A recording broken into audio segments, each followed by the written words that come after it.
In Dante Vitoli's world, every scar told a story of survival, but the fresh bruises on Naomi's wrist told a story of a monster hiding in plain sight. Dante didn't believe in the law, but he believed in debts, and someone had just taken out a loan on his property that they couldn't afford to pay back. The setting, atmosphere. The Onyx Lounge was a cathedral of shadows and expensive sins. Mid-tempo jazz drifted through the haze of premium tobacco, masking the deals being made in the velvet booths. Outside, Chicago was a grid of neon and cold rain, but inside, Dante was the only god that mattered. He sat in the corner booth, a glass of neat bourbon in hand, his eyes tracking the only thing in the room that didn't feel like a lie, Naomi Reed. For 3 months, Naomi had been the heartbeat of the lounge. She was elegant, efficient, and had a tongue sharp enough to cut through the ego of any high roller. But tonight, the rhythm was off. Dante noticed the way her shoulders hunched when the front door opened, the way she used her serving tray as a physical shield between herself and the world. She wasn't just tired, she was hunted. The moment happened in a heartbeat. As Naomi reached up to clear a high shelf near Dante's table, the silk sleeve of her uniform slid down. Against the deep, mahogany glow of her skin, the marks were unmistakable, bruises in the shape of a man's heavy fingers, blooming like dark orchids. A glass of sparkling water tipped, shattering against the floor. The sound of the breaking glass was a starter pistol for the rage dormant in Dante's chest. He didn't see a clumsy waitress, he saw his own mother, decades ago, silenced by a man with a badge and a heavy hand. Most men would call the police. But Dante knew the police were the problem. He stood up, his massive frame casting a shadow that seemed to swallow the light in the room. He caught her hand before she could reach for the glass shards. Her skin was trembling. "Don't hide them, Naomi." Dante's voice was a low, tectonic rumble that silenced the nearby tables. "Tell me his name. Not because I'm your boss, but because by tomorrow morning, he's going to wish he'd never been born." The sound of shattering glass was a sudden, jagged discord against the smooth velvet of the jazz track. For a moment, the air in the Onyx Lounge went still. Naomi stood frozen, her hand still extended over the table, the sparkling water seeping into the expensive hardwood at her feet. She looked small, smaller than Dante had ever seen her, as she hurriedly knelt to gather the shards. "Don't," Dante said. The word wasn't loud, but it possessed a gravity that pinned her in place. He rose from the shadows of his booth, his presence unfolding like a dark cloud. As he stepped into the light, the gold of his watch glinted, a sharp contrast to the cold, predatory focus in his eyes. He reached down, his large, calloused hand closing gently but firmly around her forearm. Naomi flinched, a violent jerk of her shoulder that she tried to mask as a stumble, but the damage was done. The silk of her sleeve had retreated, revealing the grim reality of her night. The bruises were fresh, a deep, angry plum color, blossoming across the delicate skin of her wrist. There was a specific, cruel symmetry to them, the unmistakable pressure points of a thumb and 4 fingers. They weren't from a fall. They were a grip, a leash made of flesh and bone. "I tripped," she whispered, her voice thin and brittle, like the glass she was trying to hide. She wouldn't look at him. "The floor was wet near the bar, Dante. I'm just clumsy tonight. I'll pay for the glass." Dante didn't move. He didn't blink. He simply held her arm, his thumb resting just an inch away from the trauma. His silence was a physical weight, more suffocating than any interrogation. It was the silence of a man calculating the distance between a crime and its consequence. He watched the way her pulse hammered against his skin, a trapped bird sensing the hawk. "You're a many things, Naomi," he said, his voice dropping to a low, tectonic rumble that seemed to vibrate in the floorboards.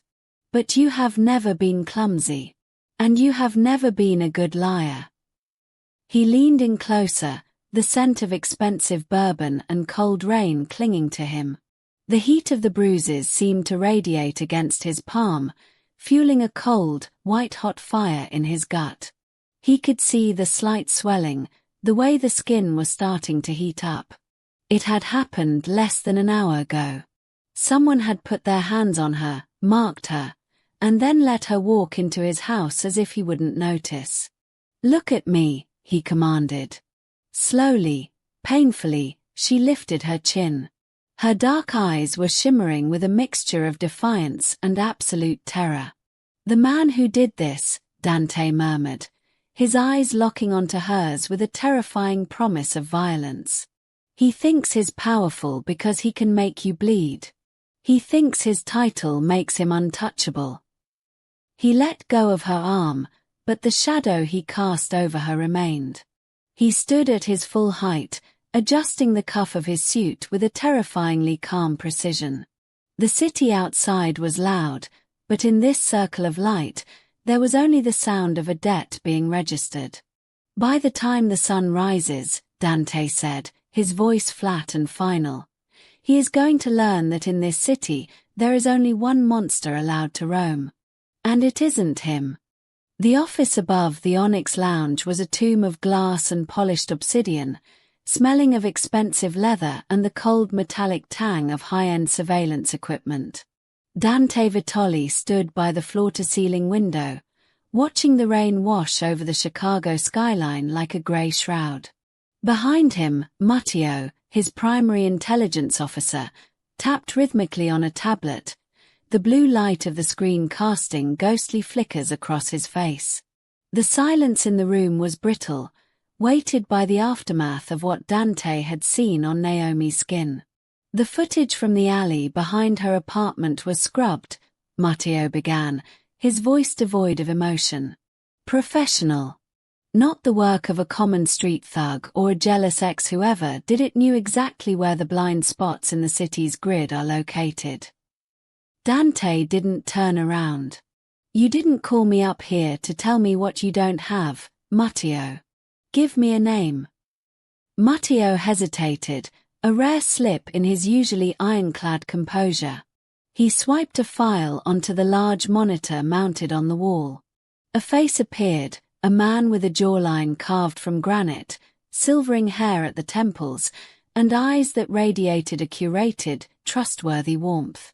He was wearing a tailored suit, a silver star pinned to his lapel. "Julian Vane," Matteo said. "The police commissioner. The city's golden shield. He's been leading the task force against our South Side operations for 6 months." Dante finally turned, his gaze fixing on the image of the man the newspapers called a hero. The irony was a bitter pill. Vane was the face of the city's reform, the man who kissed babies at rallies and promised to sweep the mafia filth off the streets. To the public, he was the paragon of justice. To Dante, he was now just another target. "He's been visiting her apartment twice a week," Matteo continued, scrolling through a sequence of grainier images captured from a private ATM camera across the street. "Always late. Always in a blacked-out SUV with city plates. The neighbors think he's a relative or a high-end security consultant. They have no idea they're living next to a predator." Dante walked toward the screen, his eyes narrowing as he traced the lines of Vane's face. He thought of the finger-shaped bruises on Naomi's mahogany skin, marks left by a hand that likely shook the mayor's just hours later. The hero cop was using his badge as a cloak, hiding a penchant for domestic terror behind the very laws he swore to uphold. "He thinks he's untouchable because he holds the keys to the cage," Dante murmured, his voice a low, lethal vibration. "He thinks because I'm the villain in the headlines, I can't touch the saint in the precinct." He looked back at the city, the lights of the police headquarters visible in the distance. A cold, dark satisfaction began to settle over him. Vane had made a tactical error. He had confused his public reputation with actual safety. "Matteo," Dante said, his shadow stretching long across the office floor. "Start the deep dive. Every offshore account, every hidden property, every woman he's ever silenced. If the city wants a monster, I'll show them one. But first, I'm going to show them theirs." The smell of ozone and wet pavement followed Julian Vane into the lounge, cutting through the expensive aroma of roasted coffee and aged tobacco. He didn't come with a raid or a siren. He came with the casual, devastating confidence of a man who believed he owned the ground everyone else walked on. The silver star on his lapel caught the light, a polished lie reflecting the amber glow of the room. Dante watched him from the balcony, his hands resting lightly on the cold wrought-iron railing, feeling the predatory stillness settle over his bones. This was the moment the game shifted from observation to psychological siege. Vane didn't wait for a hostess. He marched straight to the bar, his presence a deliberate disruption of the lounge's carefully curated peace. He looked like the hero the city wanted. Broad-shouldered, impeccably groomed, and radiating an authority that felt like a physical weight. But Dante saw the tension in the man's knuckles and the way his eyes darted toward the staff entrance, looking for the woman he thought he had successfully broken. Dante descended the stairs with a slow, rhythmic tread that drew the eyes of every regular in the room. He didn't stop until he was inches away from the commissioner, invading the man's personal space with the icy calm of a glacier. "Commissioner Vane," Dante said, his voice a low, gravelly rasp. "To what do I owe the pleasure? I thought you were busy cleaning the streets of men like me." Vane offered a practiced, political smile that didn't reach his cold eyes. "The streets are never quite clean, Vitali. Sometimes you have to step into the gutter to see where the trash is piling up." He leaned in, his voice dropping to a conspiratorial whisper meant to intimidate. "I hear you've taken a special interest in your staff lately, providing extra protection for the help. I'd be careful. That looks a lot like interference in a life that doesn't belong to you." The air between them turned electric, thick with the scent of unspent violence. Vane was smug, convinced that his badge was an impenetrable shield and that Naomi was his secret to keep. He didn't see the trap. He didn't realize that Dante wasn't just looking at a rival. He was looking at a dead man walking. "I've always been a collector of rare things, Julian," Dante replied, using the commissioner's first name like a slur. He reached out, his hand hovering near Vane's shoulder to adjust a microscopic speck of dust on the man's expensive wool coat. "And I have a very sharp eye for flaws. 4 cracks in the foundation. You'd be surprised how quickly a hero can crumble when the light hits him from the wrong angle." Vane's smile faltered, a flicker of genuine unease crossing his face as Dante's thumb brushed against his lapel, dangerously close to his throat. Dante let the silence stretch, watching the commissioner's pupils dilate. He could smell the man's sweat now, a sharp, sour scent beneath the expensive cologne. "Enjoy your drink, Commissioner," Dante murmured, leaning in until his lips were inches from Vane's ear. "But keep your hands clean. In this house, we have a very low tolerance for filth." Dante turned and walked away without waiting for a response, leaving Vane standing alone at the bar, the first seeds of terror finally beginning to take root in the golden boy's mind. The blacked-out SUV glided through the iron gates of Dante's estate like a phantom entering a fortress.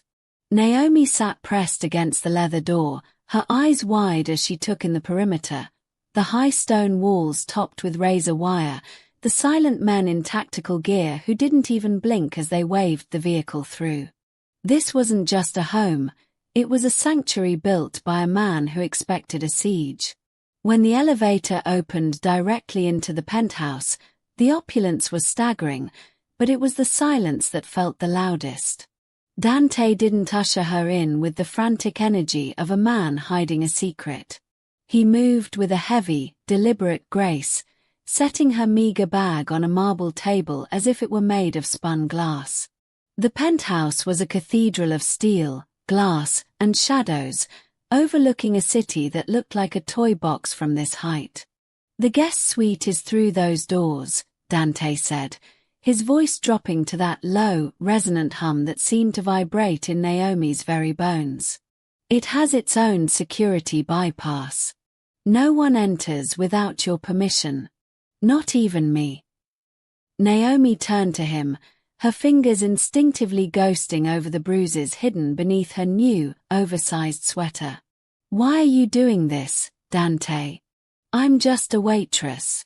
You're risking a war with the most powerful cop in Chicago for this." She gestured vaguely at her bruised wrist, her voice trembling with the confusion that had been rotting her resolve since they left the lounge. Dante stepped into her space, but he didn't loom. He stopped just short of touching her, his presence a warm, solid weight. Slowly, with a precision that was more terrifying than any outburst of rage, he reached out and tucked a stray lock of hair behind her ear. His fingers were calloused and scarred, the hands of a man who had broken bones and buried secrets, yet his touch was lighter than a breath. "In this city, Naomi, people like Julian Vane think they can take whatever they want because no one has the stomach to stop them," he murmured, his dark eyes searching hers with an intensity that made her heart stutter. "They think beauty is something to be owned, and that pain is a tool for silence." He let his hand linger near her jaw, his thumb grazing the line of her cheekbone with a gentleness that felt like a foreign language. "I am a monster, Naomi. I've made peace with that. But I am the kind of monster that eats the ones who hurt women like you." He stepped back, giving her air, giving her the room to breathe that Vane had systematically stripped away. "Sleep. There are clothes in the wardrobe. My chef will be here at dawn. You are safe here, not because of the walls, but because I am the one standing outside the door." Naomi watched him walk away, his silhouette melting into the shadows of the hallway. She had expected a cage, perhaps a different kind of master. Instead, she had found a lion who treated her like a porcelain doll, and that terrifying softness was far more disarming than any threat she had ever known. The police commissioner's private office was supposed to be the most secure room in the city, a glass-walled sanctum sitting atop the 16th floor of the precinct. It was a place of polished cherry wood and framed commendations, where Julian Vane retreated to remind himself of his own legend. But when he stepped inside that morning, the air felt different, thinner, colder, as if the shadows in the corners had grown teeth. There was no sign of a struggle, no forced lock, and no tripped alarms. There was only a small, velvet-lined box sitting dead center on his mahogany desk, precisely where his morning briefing should have been. Vane's breath hitched in his throat. He reached out, his hand trembling slightly, the same hand that had struck Naomi Reed 3 nights ago, and flipped the lid. Inside, resting on a bed of white silk, was his Rolex. It was the heavy, gold link watch he had been wearing when he lost his temper, the one that had shattered against the floor during the struggle at her apartment. He had searched for it for hours, assuming it had been kicked under a radiator or swept away. Now, it was back. But it wasn't just found, it was perfect. The sapphire crystal, which had been spider-webbed with cracks, was flawless. The gold casing had been buffed to a mirror finish, reflecting Vane's pale, sweating face back at him.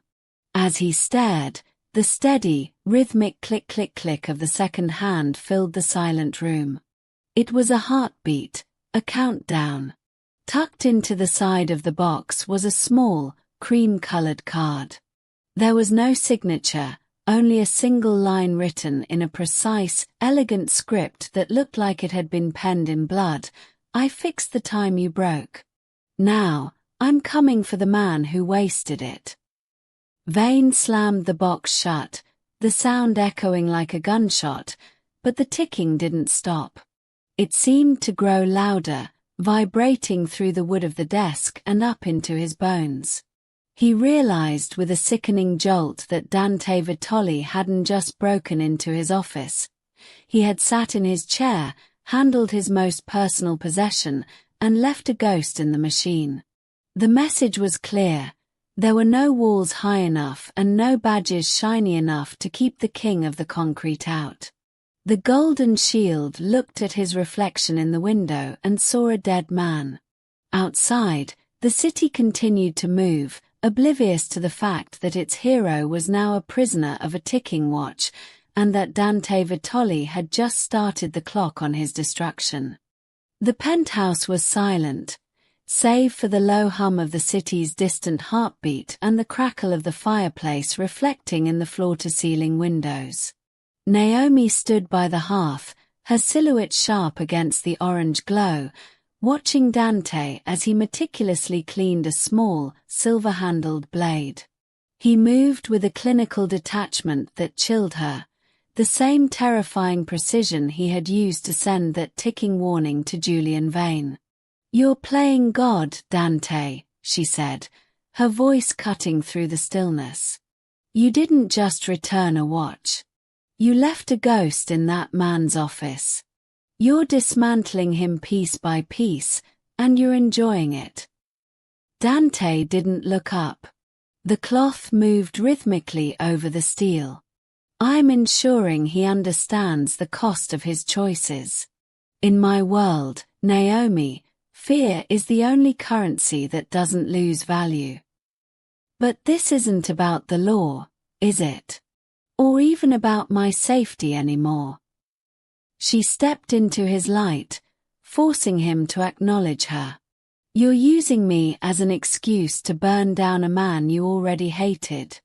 You're becoming the very thing people fear when they hear your name. Tell me, is this for me, or is this just another territory for you to conquer?" Dante's hand stopped. He looked at her then, and for the first time, the predatory mask slipped. His eyes weren't cold, they were weary, burdened by a darkness that spanned decades. He set the blade down on the velvet cloth and stood, his massive frame casting a shadow that seemed to stretch toward her like a plea. "Vane isn't just a man I hate," Dante murmured, his voice thick with a sudden, raw honesty. "He is every man who ever thought they could break something beautiful because they had the power to cover the tracks. I spent my whole life building this cage of gold and iron, so I would never have to watch someone like you suffer while I stood helpless." He stepped closer, his presence overwhelming but no longer threatening. "You think I care about the bruises? I do. But it's more than that. I look at you and I see the parts of myself I thought I'd buried in the concrete years ago. The part that still believes justice shouldn't require a monster." He reached out, his hand hovering near her face, trembling with a vulnerability that terrified her more than his rage. "If I let him walk away, if I don't break him, then every scar I've ever earned was for nothing. I'm not just fighting for your safety, Naomi. I'm fighting to see if there's a soul left in me worth saving." Naomi looked into the abyss of his gaze and realized the truth. He wasn't her captor, and he wasn't just her protector. He was a man drowning in his own power, reaching for her because she was the only thing that didn't feel like a lie. She realized then that the war wasn't just against the commissioner. It was a battle for the very heart of the man standing before her. The sirens had become the new heartbeat of the city, a relentless, shrieking wail that signaled Julian Vane's descent into madness. The golden shield had cracked. Driven by a frantic, jagged fear that Dante was mocking him from the shadows, the commissioner unleashed a scorched earth campaign across Chicago. Night after night, tactical teams battered down the doors of Dante's legitimate warehouses, their flashlights cutting through the dark in a desperate search for a woman who wasn't there.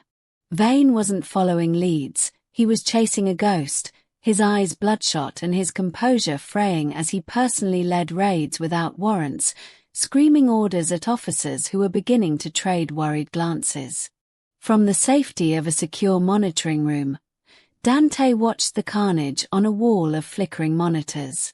He sat with his hands steepled, the blue light of the screens reflecting in his cold, obsidian eyes. Beside him, Matteo held a phone that had been ringing incessantly with frantic reports of property damage and seized assets. "He just hit the distribution center on 4th Street, Matteo reported, his voice low. "He's personally tossing the offices. There are 3 news crews outside, and the mayor's office has called 4 times. Dante, he's destroying our infrastructure. We should move." "No," Dante murmured, a ghost of a smile touching his lips. "Let him burn. Every door he kicks down without a signed paper is another nail in his coffin. Every camera that catches him manhandling my civilian staff is a witness for the prosecution. Vane thinks he's hunting. He doesn't realize he's just building the pyre he's going to stand on." Dante was playing a dangerous game of institutional chicken. He was sacrificing millions in inventory and decades of carefully built territory, allowing Vane to commit a very public suicide of his own reputation. The city was on edge, the air thick with the tension of a police force that had turned into a private militia. To the public, it looked like a desperate war on crime. To the elite watching from the high-rises, it looked like a mental breakdown. As a monitor showed Vane shoving a forklift driver against a wall, his face twisted in a mask of unhinged rage, Dante reached out and turned up the volume. He wanted to hear the cracks in the man's voice. He wanted to savor the moment the hero finally stepped so far across the line that he could never find his way back. "The higher they climb, the more they believe the wind won't touch them," Dante said, his voice a lethal purr. "He's so blinded by the need to find Naomi that he hasn't noticed the cameras I planted specifically for the press. By morning, the whole city won't be terrified of me. They'll be terrified of the man with the badge. And that is when the Real show begins." The grand ballroom of the Palmer House was a sea of shimmering silk, champagne flutes, and the hollow laughter of people who believed their wealth made them invisible to the dark. Julian Vane stood at the center of it all, his chest puffed out, a glass of sparkling cider in hand as he basked in the mayor's glowing introduction. He looked every bit the conqueror, the man who had spent the last week tearing apart the Vitoli syndicate. He didn't see Dante Vitoli standing in the shadows of the mezzanine, a ghost in a perfectly tailored tuxedo, watching the trap spring shut with the cold patience of an executioner.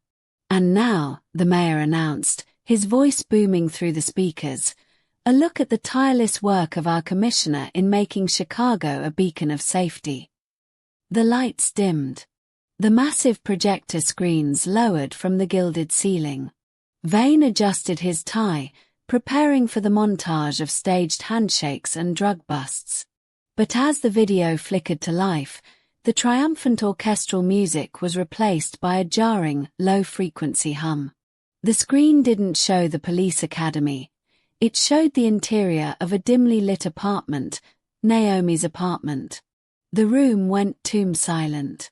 The footage was grainy but undeniable, captured by a hidden camera Dante had installed the moment he suspected the truth. On screen, the golden shield had his hand wrapped around Naomi's throat, his face contorted into a mask of pure, unadulterated malice. The audio didn't just play, it roared. Who's going to believe a waitress over the man who runs this city? Vane's recorded voice echoed off the marble walls, dripping with a terrifying entitlement. "I am the law, Naomi. I can break you and call it a closed case." The montage shifted rapidly, a carousel of horror. Bank statements showing hush money payments to 3 other women, frantic 911 calls that had been lost by the precinct, and finally, the footage from the recent illegal raids, showing Vane unhinged, screaming at civilians and brandishing his weapon like a street thug. The silence in the ballroom was finally broken by a collective, horrified gasp. Vane froze, his face drained of color, his glass shattering on the floor as the video ended on a still image of the bruises on Naomi's wrist, magnified until every finger mark was a mountain of evidence. Dante stepped out from the shadows of the mezzanine, the light hitting his cold, obsidian eyes. He didn't need a microphone. The weight of his presence did the talking. He looked down at the man who was now a pariah in his own kingdom. Vane looked up, his mouth agape, seeing not just a mafia boss, but the personification of a reckoning. In that moment, the entire city realized that the monster they feared was the only one who had dared to tell them the truth, and the hero they worshipped was the one they should have been running from. Dante didn't move. He simply watched as the first pair of handcuffs, held by Vane's own stunned officers, clicked shut in the center of the room. The sirens that night didn't signal a raid. They were the mournful dirge of a fallen idol. The ballroom was a tomb of shattered glass and ruined reputations as Julian Vane was marched through the center of the crowd he had once led.